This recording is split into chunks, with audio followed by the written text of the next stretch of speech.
Good morning, I'm Kevin Price. Delighted to be with you. Going to spend some time talking to you about you and your business. Going to get straight to Price of Business contributor Jim Talerico. He's with a great company called Greater Prairie Business Solutions. Jim, as always, welcome to the program. Start off by giving us your elevator speech. Sure. Greater Prairie Business Consulting, we focus on small businesses. We help them maximize their business performance. We ask for no money up front. We perform an independent analysis, and we come up with recommendations that exceed the value of the consulting fees. If there are any consulting fees, we can also just provide an analysis and tell you what you're doing well and what you can do better. So it's a great process. We've been very busy over the last couple of years, and for the last 15 years, I've literally worked with hundreds of businesses all over the U.S. Yeah, absolutely. You, one of the things you're known for is your incredible footprint on LinkedIn. Talk a little bit about that. Yeah, well, I mentioned last time we spoke that I reached my limit of 30,000 followers. So now I'm in the process of pruning that and trying to make the most of it. But I can tell anybody who's interested in getting involved in social networking, it's the way Kevin and I met, and it's led to a lot of positive things for me over the last several years when I've been active in it. No question about it. It's absolutely huge. You put in James Talerico on in LinkedIn. He will come up with his 30,000 incredible connections. It's amazing. Tell me a little bit about what's going on out there for small businesses in 2015. What's your thoughts about it? Sure. Well, I have some thoughts about the beginning of the year and the latter part of the year. And let me start off with the NIFB's survey of business confidence. The NIFB stands for the National Federation of Independent Businesses. So they poll small business owners. And the index they published for January is at an 8-year high, Kevin. So small business owners are very optimistic about expectations for sales, business conditions, capital investment, job, and inventory growth. So I want to spend just a second. Let me talk about why I think the economy is going to do well the first part of the year. I do have reservations for the second half, so I'd like to talk about that as well. Sure. Okay. Let's start with construction. New home construction is expected to have a really robust year this year. In many areas, 25% growth is what they're looking for. And that's attributed to some gradual easing in credit conditions. Fannie and Freddie are dropping their down payment requirements from 5 to 3% for qualified buyers. Of course, mortgage rates will probably stay low in the 4 to 4.5% rate. And so the other thing I think that's happening is a lot of the builders have successfully switched from the high-end market to the lower-end market. So look for construction to be real strong. In terms of multifamily housing, I'm sure you see a lot of that in Houston. I see it in other parts of the country as well. That's expected to rise by 5%. Yeah, by the way, Jim is in the DFW area. Go ahead, Jim. Yeah, thanks. Number 2, let's talk about the manufacturing renaissance. The transportation sector, that is automobiles, aircraft, and rail cars, all very strong. You'll remember, Kevin, back in 2009 when they talked about a new normal for automobile manufacturing, and they were talking about turning out 10 to 12 million automobiles a year. Well, this year is going to be 16.5 million automobiles sold. And actually, I think we probably peaked the end of last year. We can also look at factory capacity, which is at about 77.2% versus just 63.9% in 2009. So manufacturing is going to be a driver. Tech companies, Apple, Google, all expecting to grow. Consumer demand is also expected to be relatively strong. So they're calling for moderate wage growth, lower unemployment, and those items should offset core inflation, which is at about 1.8%. Core inflation is the inflation rate less food and energy. Right. Energy prices are going to, of course, also contribute a big dividend to consumers. And last, retail sales. In particular, the food industry is expected to grow by 5%.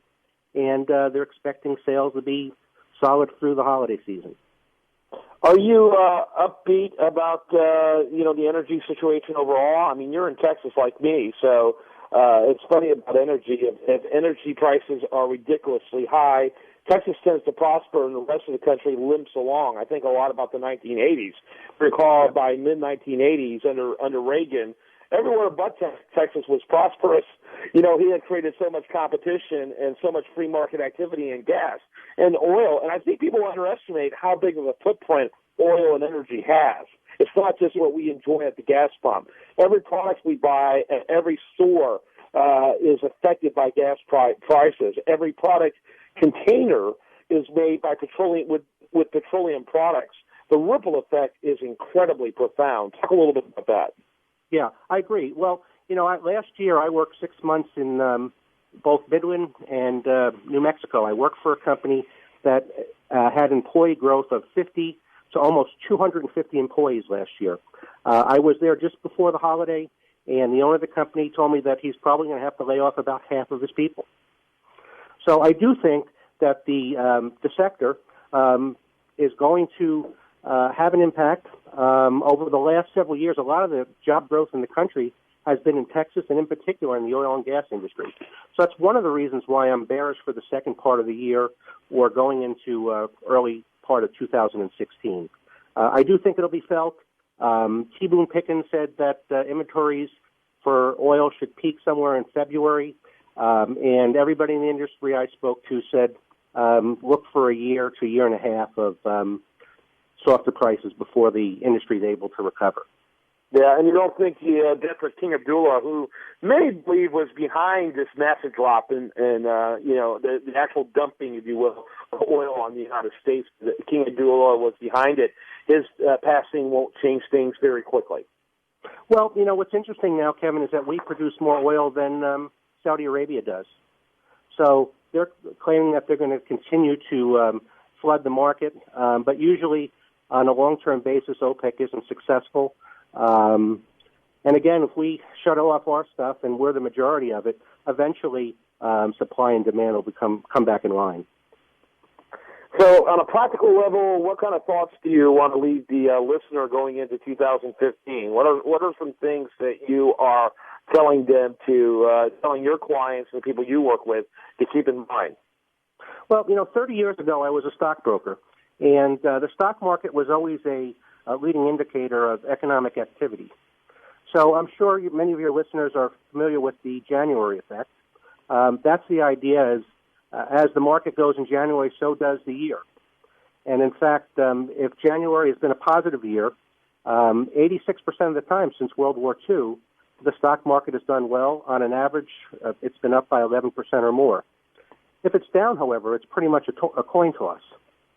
The first 10 trading days of this year, 8 of them were down, 2 of them were up. And I think the market's up a little bit for the year right now, but look for it to be a volatile year. I think there's a lot of inertia. The first part of the year is going to be strong, but the oil and gas situation is one of those things that could put a damper on the economy in the U.S. Europe is slipping into a recession. China is softer. So we see that, and we see a lot of the same old story we've heard for the last 6 or 7 years.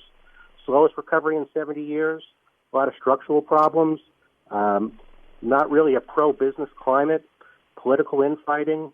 So basically my message, Kevin, is let's make hay while the sun's shining, keep an eye on the market, and be careful during the second half of the year.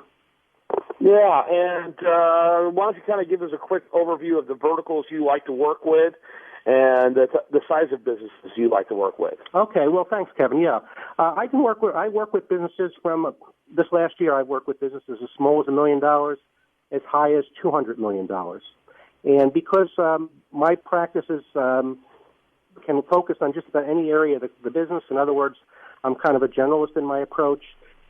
Basically, I can work with any industry segment. Typically, I break those down into about 5 or 6 different types. So manufacturers, retailers, construction, job shops, manufacturing, and professional services. Jim Talerico, what's the best way for people to get more information about what you're up to? I think the LinkedIn site's a great place to start. You can go there. My contact information is there. And, Kevin, I did take your advice. I'm actually putting together a personal website. That should be up in the next month or two. Awesome. Jim Talerico. Make sure you learn more. That spelling is unique, Talerico, and he's with Greater Prairie Business Solutions. Look forward to having you on again, sir. Kevin, thanks, and Happy New Year. You too. When we come back, more for you. Do want to remind you, best content here shows up over there at uscreview.com, and this is The Price of Business.